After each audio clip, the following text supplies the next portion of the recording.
আজ বিকাল না হতে হতে দেখি ঝড় চলে এসেছে, আর এমন ঝড় হচ্ছে যে মনে হচ্ছে আমাদের বাড়ির তিরপলটাই উড়িয়ে নিয়ে চলে যাবে।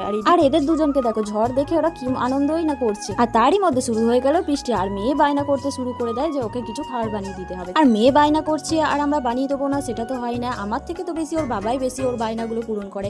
বলে না, মেয়েরা সবসময় বাবার দিকেই হয় আর বাবার টান সবসময় মেয়ের দিকেই হয়। তো আমাদের বাড়িতেও সেমই হয়েছে, আমার মেয়ে যেটা বলবে সেটা ওর বাবা বানিয়ে দেওয়ার চেষ্টা করে যতটা পারে। আর এই বৃষ্টির মধ্যেই চলে গেছিল বাজারে, আর বাজার থেকে আটা, ময়দা আর শসা, স্যালাড বানাবার জন্য যা যা লাগে আর কি সমস্ত কিছু নিয়ে চলে এসেছিল। আর আমাদের ডিম ছিল না বাড়িতে, তা আবার ডিমও নিয়ে চলে এসেছে। আর আমাদের ছোটবেলাটা ছিল খুবই সাধারণ, আর এখনকার বাচ্চারা যেটা চাইবে সেটা তো ওদেরকে দিতেই হবে, না দিলে তো এত রাগ খাবেও না, কিছু না। তো আমার মেয়েটাও সেরকম প্রচন্ড রাগ ওর।